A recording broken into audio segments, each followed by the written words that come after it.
desires, which allowed marketing people to make a car look fancy and persuade them to think with their emotions rather than seeing it as a utility to get them from point A to point B. So yeah, it's basically people used to be called citizens, and then they started being called consumers. Mindless consumers.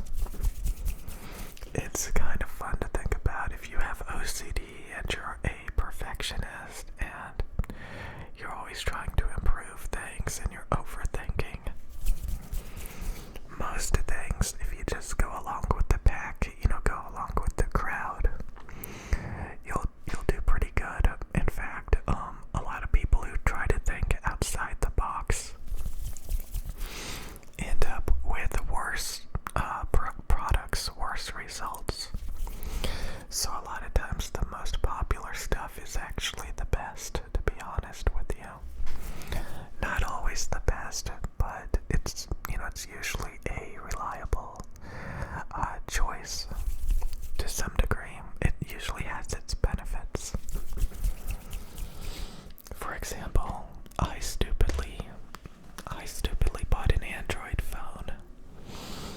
stupidly bought an Android phone. To be honest with you, I care more about audio than anything else. And so sound quality wise, the Samsung Galaxy Buds Pros perform better than Apple AirPod Pros. So I decided to buy the phone that supports the earbuds. And also I kind of wanted the ability to draw. So it came with a stylus so that I could draw on the phone, which honestly is kind of a gimmick because the phone is too small to be used for drawing. Anyways, it turns out the Apple iPhone can run video games and apps much more efficiently than Android. So although Android, especially Samsung, is known for being a good performer, the iPhone runs circles around it on certain apps. So all those people that buy the iPhone, they actually got the better performing phone. And the AirPod Pros, a lot of people like those because they don't fall out of your ears.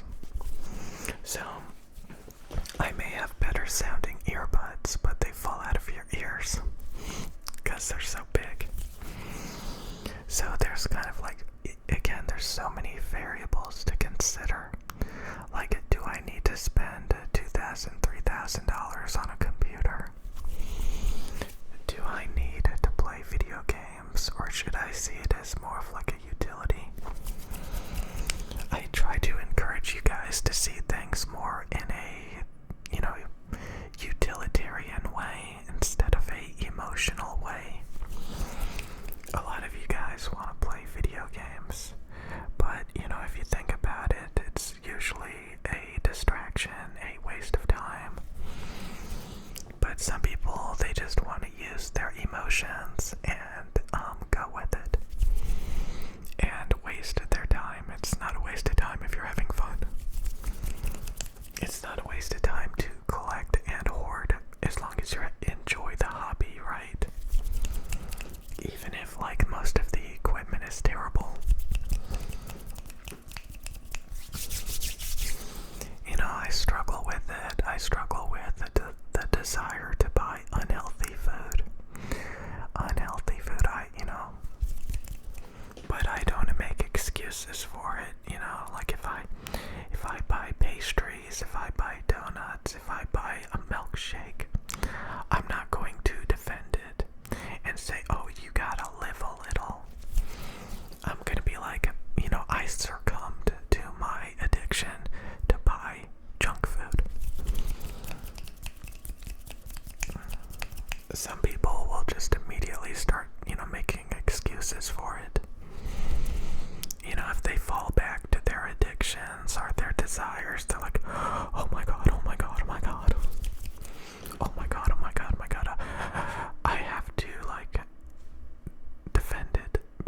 obviously, like, I can't control it.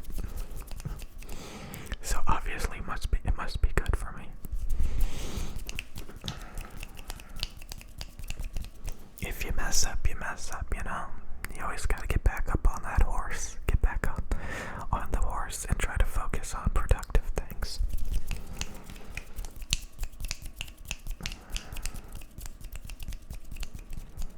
Because let's be honest, would you want to be married to somebody that buys 1,000 pairs of shoes, 1,000 purses, 1,000 dresses, and you're spending all of our money on things you don't need with money we don't have?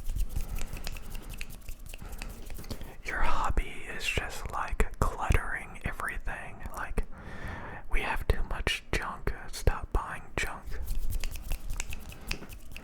You're getting fat.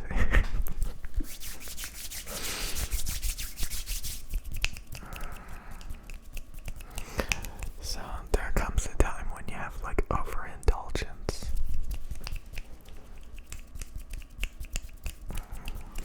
This is like so energy and time consuming, but like at the same time it's not. It's really not.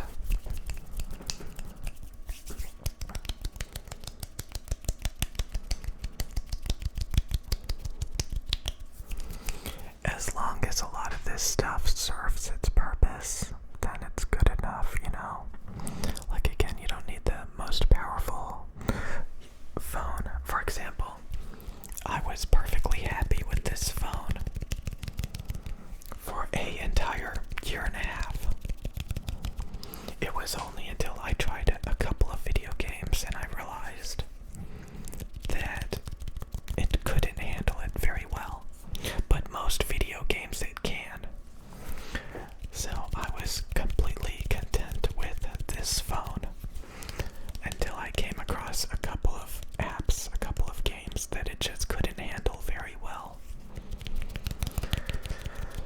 And honestly, if you don't play video games, does it really matter? So sometimes it's irrelevant.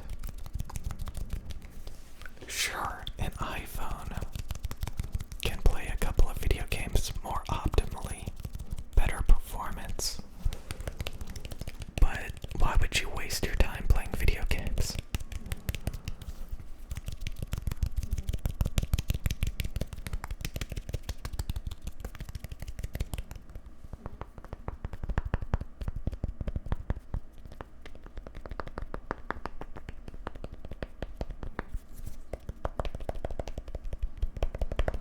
It's kind of like the cameras. These cameras are terrible, but so are the cameras on the iPhone. Compared to a real camera. I'm sorry, I'm just being like really perfectionist and OCD right now, evaluating these things. And like I said, it's always funny when you try to think outside the box. You try to big brain it. You try to do better than what everybody else is doing. But you just keep failing and failing and failing and failing until one day you actually do better than everybody else. You know, you finally find that's something that's a little bit more optimum, a little bit better than what everybody else is using. But it requires a lot of time and energy, and a lot of times it's not really worth it at the end of the day. Especially to most people that are not perfectionists, that will just buy what everybody else does.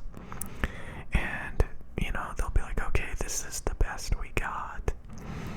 And they just use it. It's a great experience, you know, it's a great experience to just buy what everybody else does and be like, okay, this is good enough, this is it, you know. My cat is snoring. Anyways, let's take out the glass.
small ASMR channels that honestly, I'm surprised they can afford the stuff that they buy a 3DO, they buy some Neumann microphones, they buy some portable recorders, and their channels are pretty small. You know, they haven't been making videos that long, but they just like